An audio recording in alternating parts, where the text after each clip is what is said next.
about stages of the water cycle. First, let's take a look at the diagram.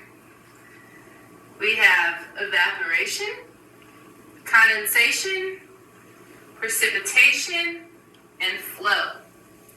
Let's talk about those a little more in depth.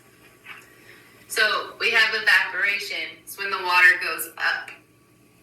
Evaporation can happen at any temperature, but the hotter the temperature, the faster the process is going to happen.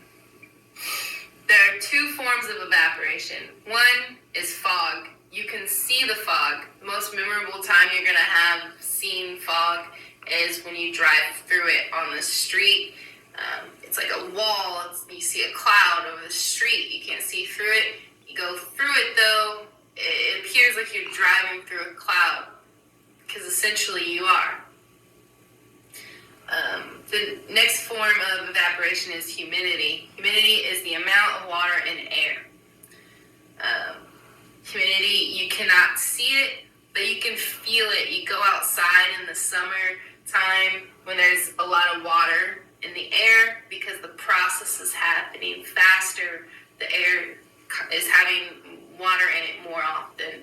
You go outside, you feel it, you're sticky, you even feel like your clothes start to get a little bit of moisture in them. You're outside for so long. But you can't see that humidity. You feel it. You also hear it. You hear it on the news all the time in the summer, right? They're talking about this thing, humidity, high humidity. So if they say that, now you know. All they're talking about is how much water's in the air. Next, we have condensation. Condensation is when these tiny droplets, they collide into clouds, and then we get precipitation. Precipitation is the water falling down. These droplets, they grow larger and heavier, and then when they just can't take it anymore, they fall.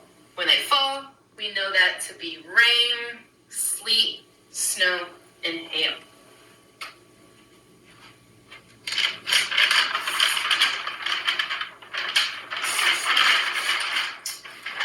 Next stage is the flow. The flow is the water once it hits the ground or a body of water. On the ground, the water hits the grass, trees, plants, flowers, that they get a natural resource from the water just as much as we do. They get hydration and vitamins, nutrition from the water.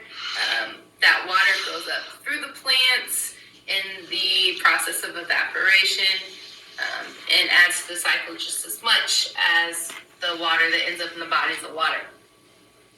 And then we as people, we get our natural resource from bodies of water through water sources of lakes, streams, rivers, the ocean.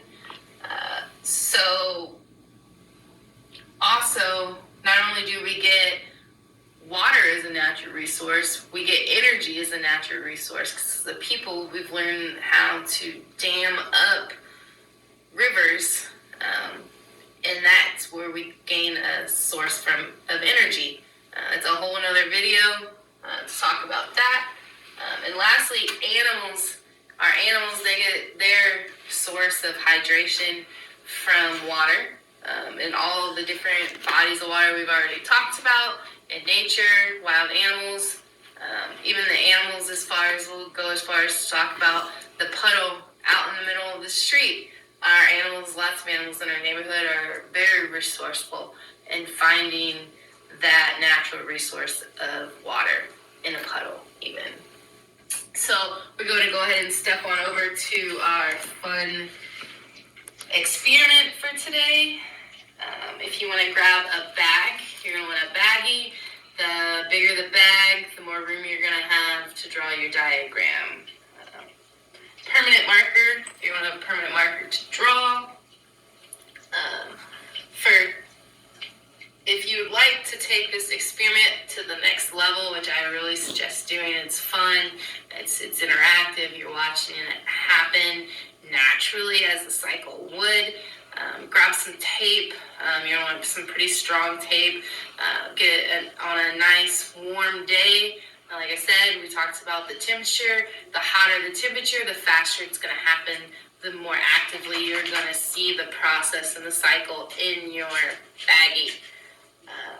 But for today, you're going to want to grab, if you wanted to do this with me and make it happen fast, you're going to want to grab a cup of water. I myself just warmed it up in the microwave. You're not going to want it to get too hot though, of course, because you don't want to melt the baggie. So if you want to do this with me now, be a good time to pause and go grab those supplies.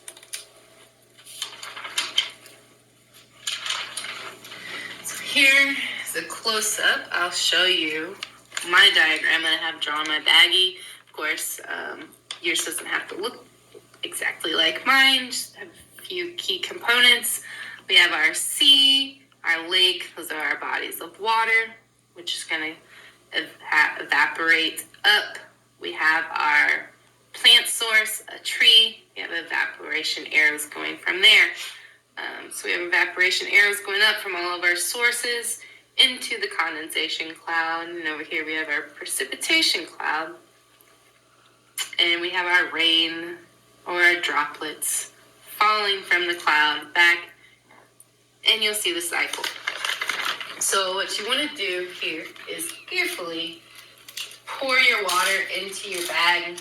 Careful, because you don't want the water to touch the top of the bag, or else you're going to get some false results when you first are trying to observe the condensation of the water at the top of the bag.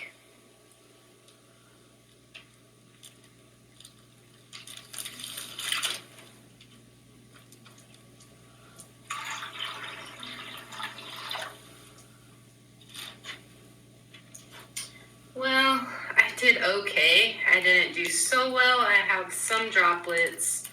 So I'm just going to try to fix that really quick by giving it a nice little tap, and a few of them go away.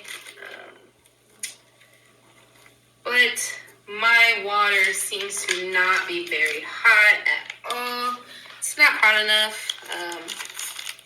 Ideally, if your water is hot enough, you should be seeing some fog starting to rise. Water is fairly warm, I'm sure, over time. You might be able to see it in my bag. Hopefully your bag got a little warmer. If you want to pause, you could go heat up your water a little more. Or really, you could just take it away on your own from here at this point. I hope you guys have lots of fun and watch this experiment of the water cycle.